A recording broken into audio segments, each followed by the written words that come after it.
السلام عليكم ورحمه الله وبركاته. حلقه جديده ولابتوب تاني هنعمله مراجعه من اول وجديد. اللابتوب اللي معانا النهارده تحت 9000 جنيه، شاشته تاتش سكرين، وزنه خفيف جدا، شركه ديل طبعا المعروفه، وكمان جيل تامن. الموديل بقى اللي معانا النهارده اسمه ديل لاتيتيود 7390، نازل بشاشه تاتش سكرين. بس هطلب منك طلب قبل ما نبدا الحلقه، ما تنساش تعمل لي لايك للفيديو واشتراك في القناه عشان تدعمني اقدم لك موديلات اكتر ولابتوبات اكتر عشان استمر واقدر افيدك. من غير ما نرغي كتير يلا نبدا بالحلقه على طول.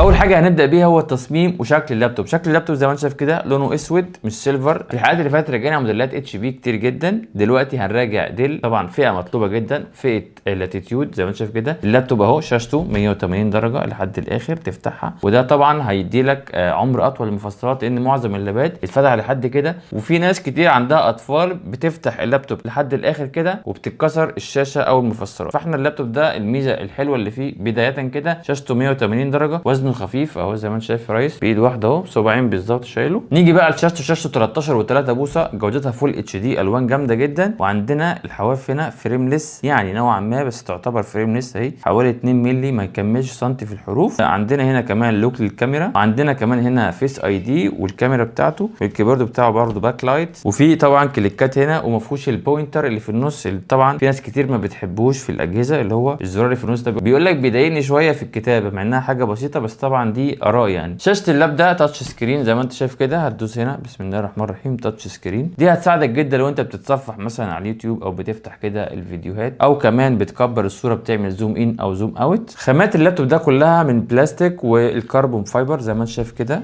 هقول لك برده عيوبه في الاخر ومميزاته ايه. طبعا اللاب فيه الحته دي كلها معدن من هنا الجزء ده، وده كربون فايبر، والباقي كله بلاستيك، وغالبا الظهر ده معدن. هنفتحه برده في نص الحلقه كده ونشوف. الجهاز طبعا وزنه خفيف ورفيع مش تقيل، يعني سهل قوي تتحرك بيه في كل مكان بسهوله زي ما انت شايف كده. نيجي بقى للمواصفات الداخليه لللابتوب. هندوس طبعا كالعاده ويندوز واكس وحرف التي، هيجيب لنا تاسك مانجر. نخش على بيرفورمانس، هنجيب سي بي يو. عندنا هنا انتل كور اي 5 8350 يو، ده 1.7 جيجا هرتز وبيوصل ل 4 جيجا هرتز، 4 كور و6 ميجا كاش زي ما انت شايف كده. وده بيدعم ويندوز 11 شرعي، عشان معظم الناس بتقول لك انا عايز التي بي ام الموجوده في الجيل الثامن، ده بيدعم 11 شرعي وبيشتغل عليه كويس جدا. هنيجي هنا الرامات، الميموري هنا 8 جيجا، هنا طبعا الباص بتاعها باص سبيد 2400، ده الباص بتاع الرامات. هنيجي هنا الديسك اللي هو الاس اس دي، عندنا لايت اون 256 جيجا. الفيجا بقى هنا فيجا انتل يو اتش دي جرافيك 620، ودي فيجا كويسه جدا لو عايز تشغل العاب متوسطه زي بيس 17،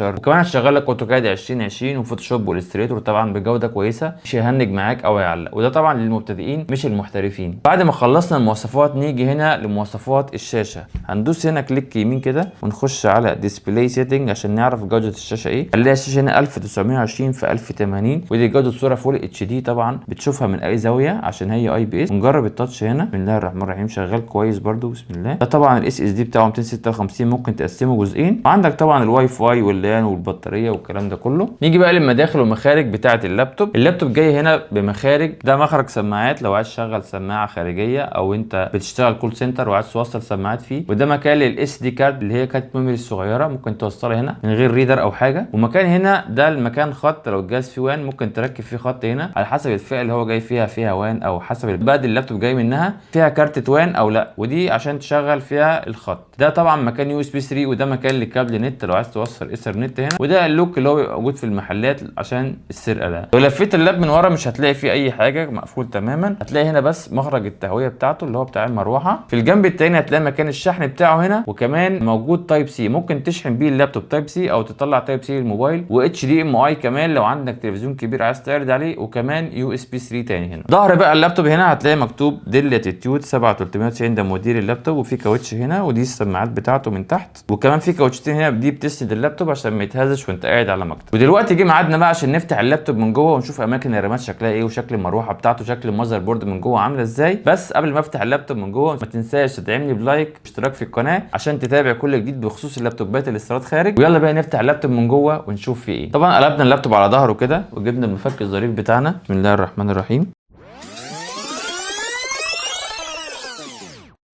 طيب بعد ما فتحنا الظهر هنلاقي هنا مكان الاس اس دي بتاعه ان في ام اي او ام 2، وده في بنك واحد بس للرامات، واللي راكب فيه دي 8 جيجا. ممكن طبعا تخليها 16 زي ما انت عايز. نرفع سوكت البطاريه كده عشان نقدر نفك كل حاجه براحتنا. بسم الله كده رفعنا. انت تقدر بقى تغير الرامات، تفك كده، تغير رامه، تغير هارد، تعمل اللي انت عايزه طالما رفعت سوكت البطاريه. وده طبعا مكان اللام بتاعته، ودي التهويه زي ما قلت لكم من ورا. عندك هنا ده البروسيسور بتاعه، السخونيه بتاعته بتوصل لهنا بتطرد من الحته دي. ودي طبعا كارتة الواي فاي، ودي كارتة الوان اللي هي بتاعه الخط اللي قلت غالبا مش موجوده في اللاب. ودي سماعات اللابتوب، حتى لو لا قدر الله باظت منك سهل قوي تغيرها. بتفك الظهر وترفع السوكت ده، بتلاقي السماعتين في ايدك تركب غيرهم على طول. ودي البطاريه بتاعته، ودي هتقعد معاك متوسط لو انت بتتصفح على النت او تتفرج على فيديوهات في رينج من ساعتين الى 4 ساعات، طبعا على حسب جوده البطاريه او على حسب المكان اللي بتشتري منه اللابتوب. اللابتوب زي ما انت شايف كده كل حاجه فيه سيمبل بسيطه، ما فيهوش كعبله كتير، ما فيهوش قري كتير. هو اللابتوب صغير اصلا، والبورده بحجم اللابتوب بالظبط، يعني ما فيهوش مساحات فاضيه كتيره. هو لو عامل لك مكان رامات تاني مش هتلاقي مكان للحاجات التانيه دي، فهو غالبا عامل لك مكان واحد بس للرامات، لان هو اخره غالبا 16 جيجا. هنركب كل حاجه تاني زي ما كانت ونقفل كده طبعا من تحت لفوق كده.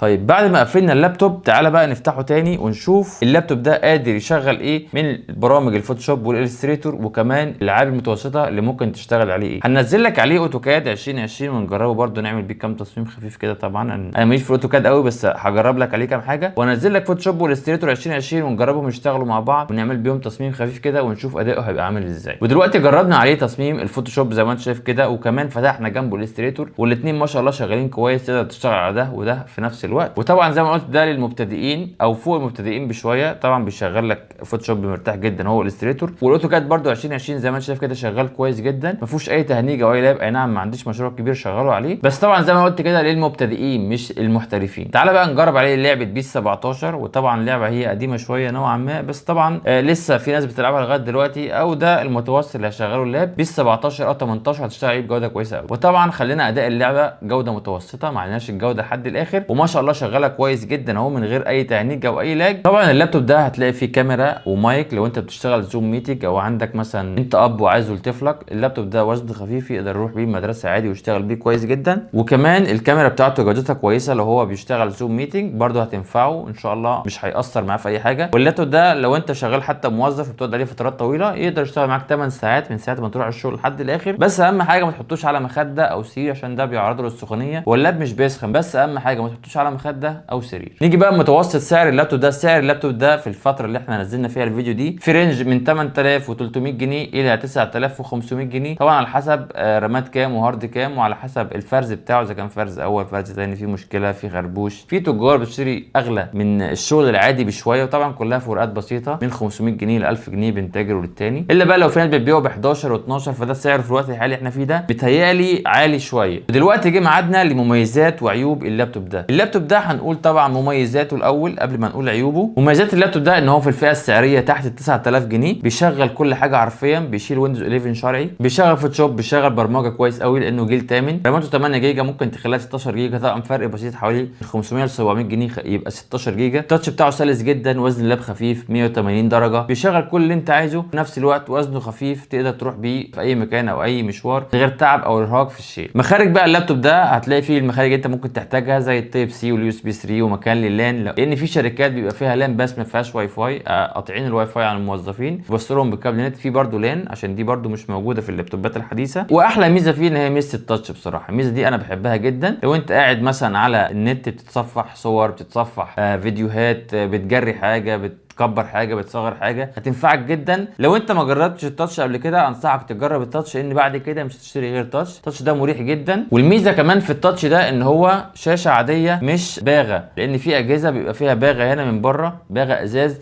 دي لو اتكسرت التغيير بتاعها بيبقى صعب شويه. انما الميزه هنا عندنا دي باغه، يعني دي في حروف هنا لو لا قدر الله اتكسرت ممكن تشيلها وتركب شاشه عاديه، شاشه تاتش، شاشه من غير تاتش، شاشه فول اتش دي، شاشه اتش دي، حسب التكلفه اللي معاك. الميزه هنا لان دي شاشه عاديه ممكن ترفع الفريم الخطوتين ده وتغير الشاشه وتركبها من اول وجديد عادي، مش صعبه زي اللي هي فيها باغه من بره. دي لو اتكسر بيبقى تغييرها صعبه شويه، ممكن تغير فيها نص كامل، وده بتبقى تكلفته عاليه شويه. عيوب اللابتوب ده اكتر حاجه مضايقاني فيه ان هو بيبصم جدا. لو انت حطيت صبعك كده دقيقتين شايف البصمات كله بقى بصمات، لازم كل شويه تنضفه. ده العيب الوحيد اللي فيه. طبعا ده عشان كربون فايبر فكل شويه ايه بيبصم من ايدك لو انت حطيتك عليه، لازم تنضفه كل شويه. وده غالبا موجود في كل الاجهزه اللاتيتيود اللي هي فيها البيزنس بتاعت شركه ديل. كده نكون خلصنا حلقتنا النهارده عن موديل ديل لاتيتيود 7390 النسخه التاتش اللي سعرها متوسط تحت 9000 جنيه. اتمنى اكون فدتكم، بس قبل ما تقفل الفيديو ما تنساش تدعمني بلايك واشتراك في القناه عشان اقدم لك محتوى كويس بخصوص اي لابتوب استيراد خارج. كان معاكم احمد من ميجا ستور، اشوفكم في الحلقه الجايه على خير، يلا سلام.